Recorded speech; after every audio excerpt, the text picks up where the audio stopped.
బీహార్ రాష్ట్రంలో కుల గణన చేపట్టి దేశాన్ని ఒక్కసారిగా తనవైపు తిప్పుకుంది. ఇప్పుడు ఆ వరుసలో ఆంధ్రప్రదేశ్ ఉంది. కులగణన మొదలు పెట్టబోతున్నాం ప్రకటించారు. ఈ కులగణన వలన ఎవరికి ఉపయోగం? కులం పేరు చెప్పి ఓట్లు దండుకునే రాజకీయ పార్టీకా, లేదా ఆర్థికంగా చితికిపోయి అట్టడుగున ఉన్న ప్రజలకా? రాబోయే ఎన్నికలపై ఈ కులగణన ప్రభావం చూపుతుందా తెలుసుకుందాం. కులాల ప్రస్తావన లేకుండా ఆంధ్రప్రదేశ్ రాజకీయాలను చూడలేము. రాష్ట్రంలో ఎన్నో కులాలు ఉన్నా ఓ 2 కులాలకు సంబంధించిన వ్యక్తులే అధికారం చెలాయిస్తూ వస్తున్నారు. కొన్ని కులాలు ప్రత్యక్షంగా, మరికొన్ని పరోక్షంగా రాజకీయాలను శాసిస్తున్నాయి. బ్రిటిష్ పాలన నుంచి స్వాతంత్రం వచ్చిన స్టార్టింగ్ వరకు ఒకలా ఉన్న కుల రాజకీయాలు 80s వరకు మరోలా ఉంటే, రాష్ట్ర విభజన తర్వాత కుల రాజకీయ ప్రభావం తీవ్రంగా కనిపిస్తోంది. తెలుగు నేలపై కులాల వారీగా రాజకీయ బలాన్ని తెలుసుకోవాలంటే 11వ శతాబ్దం కాకతీయను పతనం నుంచి మొదలుపెట్టాలి. అలా చేస్తే హిస్టరీ మొత్తం తవ్వుకుంటూ రావాలి.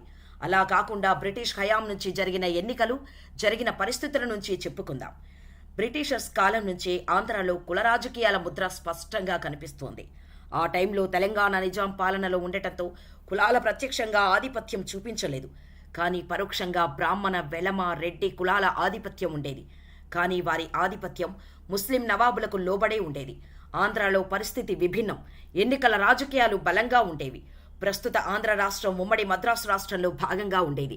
బ్రాహ్మణులు రాజకీయాల్లో చురుగ్గా ఉన్న ఆ రోజుల్లో వారికి వ్యతిరేకంగా మిగిలిన అగ్రకులాలైన వెలమ, కమ్మ, రెడ్డి, కాపు కులాలు జస్టిస్ పార్టీ వైపు మొగ్గాయి. వాటి మధ్య తేడా ఎంతగా ఉండేదంటే, జస్టిస్ పార్టీలో బ్రాహ్మణులను చేర్చుకోవడంపై కూడా పరిమితులు ఉండేవి. అయితే ఈ జస్టిస్ పార్టీ మొత్తం జమీందార్లతో నిండి ఉండేది.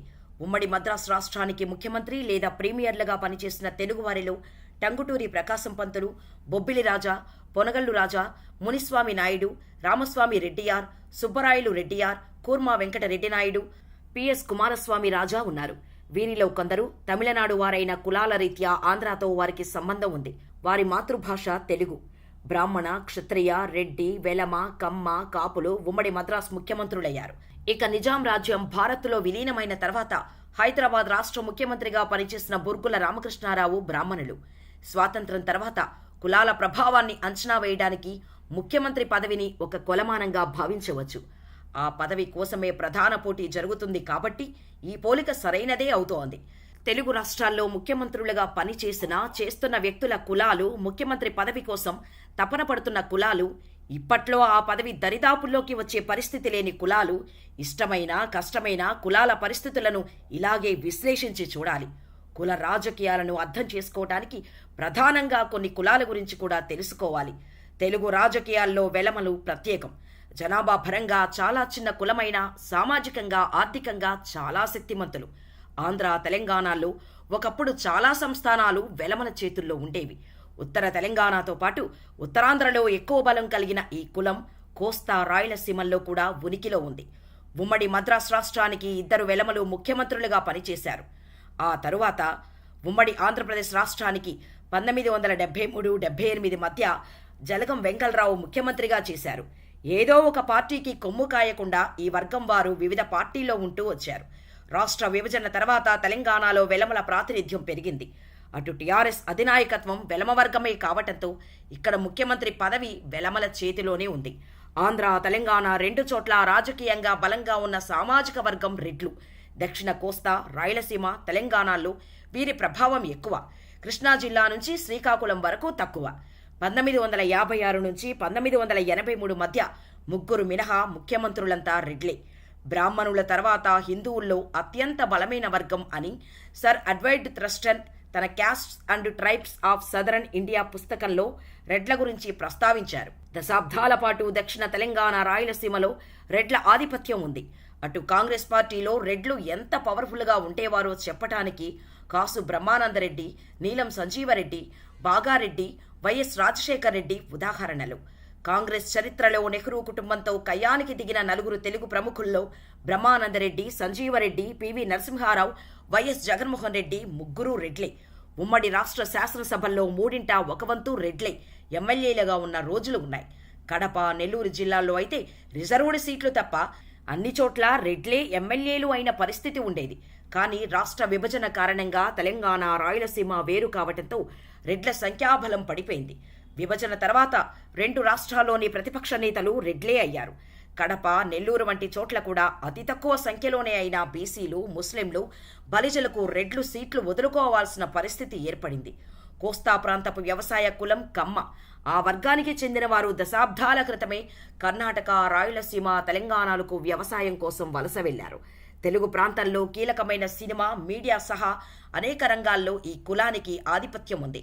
1987 తర్వాత కమ్మ వర్గానికి చెందిన 3 ముఖ్యమంత్రులుగా పనిచేశారు. నాదెండ్ల భాస్కర్రావు అత్యల్పంగా 1 నెల రోజులు, చంద్రబాబు నాయుడు అత్యధికంగా 14 సంవత్సరాలు ముఖ్యమంత్రిగా ఉన్నారు. స్వాతంత్రానికి ముందే సామాజికంగా ఈ వర్గం చురుగ్గా ఉంది. పెరియార్ ఉద్యమ స్ఫూర్తితో ఇక్కడ బ్రాహ్మణ వ్యతిరేక ఉద్యమానికి నాయకత్వం వహించారు త్రిపురనేని రామస్వామి చౌదరి. కోస్తా ప్రాంతంలో అక్కడక్కడా కనిపించే కాపు పురోహితులు, కమ్మ పురోహితులకు ఇదే నాంది. కాని ఆ ఉద్యమం సంస్కృతీకరణ వైపు వెళ్లి చివరకు కులాల సంఖ్యలను దాటలేకపోయింది. ప్రజాస్వామ్య వామపక్ష పార్టీలైన సిపిఎం, సిపిఐల్లో కూడా కమ్మలు చురుగ్గా ఉన్నారు. ఎన్టీఆర్ ముందు వరకు కాంగ్రెస్లో ఎన్జీ రంగా కమ్మవర్గం నుంచి కీలకమైన నాయకుడిగా ఉండేవారు. 83లో ఎన్టీఆర్ రాజకీయ ప్రవేశంతో మొట్టమొదటిసారి ఆ కులం సీఎం పదవి పొందింది. అంతకుముందు దాదాపు 1 శతాబ్ద కాలం రాజకీయాల్లో చురుగ్గా ఉన్న పూర్తి అధికారాన్ని కమ్మ కులం సొంతం చేసుకుంది మాత్రం ఎన్టీఆర్ హయాంలో తెలుగుదేశం ద్వారానే. తెలుగుదేశం అధినాయకత్వం ఈ కులం చేతిలోనే ఉంది. తెలగ, బలిజ, ఒంటరి కులాలను కలిపి ఇప్పుడు కాపుగా పిలుస్తున్నారు. రెడ్లు, కమ్మ తరహాలో ముఖ్యమంత్రి పదవి పొందటం కోసం తీవ్ర ప్రయత్నం చేస్తున్న కులం ఇది. జనాభా పరంగా కమ్మ, రెడ్ల కంటే వీరు ఎక్కువ. స్వాతంత్రానికి ముందు కూర్మా వెంకట్రెడ్డి నాయుడు ఈ వర్గం నుంచి మద్రాస్ ప్రెసిడెన్సీ ముఖ్యమంత్రి పదవి చేపట్టారు. ఆ తర్వాత ఈ కులస్తులు కాంగ్రెస్ హయాంలో మెజారిటీ మంత్రి పదవులు దక్కించుకుంటూ వచ్చారు. 70-80లలో వంగవీటి రంగా ఆ కులం నుంచి బలమైన శక్తిగా ఎదిగారు. ఆయన హత్యకు గురైన తర్వాత కృష్ణా డెల్టాలో కాపు, కమ్మల మధ్య విద్వేషాలు పెరిగాయి. చివరకు 2019లో వంగవీటి రంగా కుమారుడు రాధా తెలుగుదేశంలో చేరారు. వైఎస్ రాజశేఖర రెడ్డి హయాంలో రెడ్ల తర్వాత కాపులకు మంత్రి పదవుల్లో ప్రాధాన్యం ఉండేది. 2014 నుంచి కాపుల ఓట్ల కోసం తెలుగుదేశం, వైసీపీ విపరీతంగా ప్రయత్నిస్తున్నాయి. ప్రస్తుతం జనసేన అధినాయకత్వం ఈ కులం చేతుల్లోనే ఉంది. తెలుగునాట బీసీల్లో 100 వరకు కులాలు ఉన్నాయి. వాటిల్లో చాలా చిన్న కులాల నుంచి మొదలుకొని జనాభా పరంగానూ ఆర్థికంగానూ అత్యంత బలమైన కులాలు ఉన్నాయి. యాదవ, గౌడ, యాత, శ్రీశైన, ఈడిగ, శెట్టి బలిజ, మత్స్యకార, ముదిరాజ్, మున్నూరు కాపు, తూర్పు కాపు, కొప్పుల వెలమ, కళింగ, గవర, పద్మశాలి, విశ్వబ్రాహ్మణ వంటి కులాలు డబ్బు లేదా జనాభా పరంగా ముందు వరుసలో ఉన్నాయి. తెలంగాణలో యాదవ, గౌడ, మున్నూరు కాపులు, ఆంధ్రాలో తూర్పు కాపు, కొప్పుల వెలమ, గౌడ, యాదవ, మత్స్యకారులు, 2 చోట్ల పద్మశాలీలు రాజకీయంగా చురుగ్గా కనిపిస్తారు. ఇప్పటి వరకు బీసీలు ఎప్పుడూ ముఖ్యమంత్రి పదవి చేపట్టలేదు. తెలుగుదేశం ప్రారంభానికి ముందు చెల్లాచెదురుగా ఉన్న బీసీ ఓటు బ్యాంకును ఏకం చేసి తనకు అనుకూలంగా మలుచుకోవడంలో ఆ పార్టీ సఫలమైంది. తెలంగాణలో ఆ ఓటు బ్యాంకును గంపగుత్తుగా టీఆర్ఎస్ తన్నుకుపోగా ఏపీలో బీసీలు ఎటు అనేది ఈ ఎన్నికల తర్వాతే తేలనుంది. 2014 ఎన్నికల్లో తెలుగుదేశం కాపులకు, బీసీలకు చెరో ఉప ముఖ్యమంత్రి పదవి ఇస్తామని హామీ ఇచ్చి గెలిచాక నెరవేర్చుకుంది. జనాభాలో బీసీల వాటా అత్యధికంగా ఉన్నా వారికి చట్టసభల్లో రాజకీయ రిజర్వేషన్లు లేకపోవడంతో పార్టీలు స్థానిక బలాబలాలు సమీకరణాల ఆధారంగానే వారికి సీట్లు ఇస్తున్నాయి. అయితే కేబినెట్లలోనూ చట్టసభల్లోనూ బీసీల ప్రాతినిధ్యం పెరిగింది. భారతదేశపు తొలి దళిత ముఖ్యమంత్రి ఆంధ్రప్రదేశ్ నుంచే ఉన్నారు. దామోదరం సంజీవయ్య ఈ ఘనత సాధించారు. అఖిల భారత కాంగ్రెస్ కమిటీకి అధ్యక్షుడిగానూ పనిచేశారు. కానీ ఆ వారసత్వం నిలబడలేదు. ఆయన సీఎం పదవి 2 ఏళ్లే కొనసాగింది. ఆ తర్వాత తెలంగాణ నుంచి జి వెంకటస్వామి ఆ స్థాయిలో ఎదిగారు.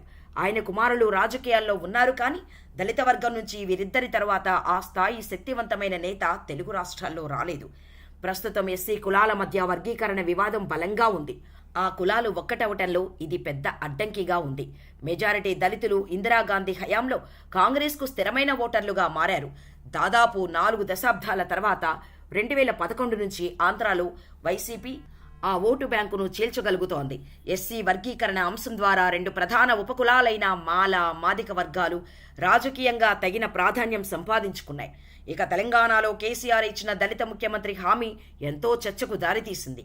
మాల, మాదిగ వర్గాలకు కాకుండా మరో దళిత కులానికి చెందిన వ్యక్తిని ఉప ముఖ్యమంత్రి చేశారు కేసీఆర్. ప్రభుత్వంలో అఖిల భారత సర్వీసుల అధికారులుగా పనిచేసిన దళితులు రిటైర్డ్ అయ్యాక లేదా వాలంటీర్ రిటైర్మెంట్ తీసుకొని రాజకీయాల్లోకి రావటం గత దశాబ్ద కాలంలో విపరీతంగా పెరిగింది. ఆంధ్రప్రదేశ్ రాజకీయాల్లో 80s వరకు రెడ్ల ఆధిపత్యం కొనసాగినా ఎన్టీఆర్ ప్రవేశం తర్వాత అధికారం మొత్తం కమ్మ రెడ్డి కులాల మధ్యే తిరిగింది. మిగిలిన కులాలు ద్వితీయ స్థాయి పాత్ర పోషించాయి. కాంగ్రెస్ పార్టీకి ముందు నుంచి రెడ్డే బలం. తర్వాత ఆ వర్గం వైసీపీ వైపు మళ్లింది. కమ్మలు తెలుగుదేశంలో రంగప్రవేశం చేశాక అధికారంలో రెడ్లతో పోటీ పడ్డారు. ఆ తర్వాత ఉమ్మడి రాష్ట్రం ఆంధ్ర రాష్ట్రంలో ఈ రెండు కులాలది ఆధిపత్యమైంది.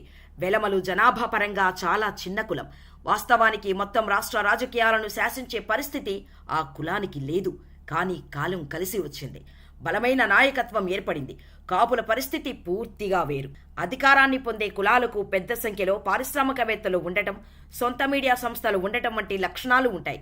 కాపుల జనాభా ఎక్కువగా ఉన్నప్పటికీ ఆ వర్గానికి ఆ లక్షణాలు లేవు. సొంత మీడియా కానీ, పెద్ద సంఖ్యలో డబ్బు పెట్టేవారు కానీ లేరు. క్షత్రియుల సంగతి కూడా అలాంటిదే. వాళ్ళు చాలా సంపన్నులు, కానీ జనాభా చాలా తక్కువ. అందుకే అధికారం కోసం పోరాటం రెండు కులాల మధ్య జరిగితే మిగిలిన ప్రభావవంతమైన కులాలు ఎటో ఒకవైపు ఉండి తమదైన పాత్రను పోషిస్తాయి. ఆంధ్రప్రదేశ్లో అభివృద్ధి కంటే రాజకీయాలకే ఎక్కువ ప్రాధాన్యత. దీంతో పాటు కులం ముద్ర కూడా ఎక్కువగానే ఉంటుంది. కులాల పద్ధతిపై రాజకీయం నడపడం ఒక్క ఏపీలోనే చూస్తున్నాం. ప్రధానంగా రాష్ట్రం విడిపోయిన తర్వాత ఈ జాడ్యం మరింత ఎక్కువైంది. తెలుగుదేశం పార్టీ అధికారంలో ఉన్నా, వైసీపీ పవర్లో ఉన్నా కులాల ముద్ర నుంచి బయటపడలేని పరిస్థితికి చేరుకున్నాయి. 2014 నుంచి ఆంధ్రప్రదేశ్లో ఇది మరింత ముదిరింది. సమైక్య రాష్ట్రం ఉన్నప్పుడు ఇంత కులాల గోల లేదు. రాష్ట్రం విడిపోయిన తర్వాతనే కుల రాజకీయాలు ఏపీలో ఎక్కువగా కనిపిస్తున్నాయి. కమ్మవారికి టీడీపీ కుల పార్టీగా మారగా రాష్ట్ర విభజనకు ముందు కాంగ్రెస్, తర్వాత వైసీపీ రెడ్లకు కులం పార్టీ అయింది. కాగా రాష్ట్ర రాజకీయాలను శాసించే సత్తా ఉన్న కాపులకు వారికంటూ ప్రత్యేకంగా ఒక పార్టీ లేదనుకుంటున్న టైంలో మెగాస్టార్ చిరంజీవి ప్రజారాజ్యం పార్టీని 2008లో స్థాపించారు. దీంతో కాపులందరూ ప్రజారాజ్యం వైపుకు మళ్లారు.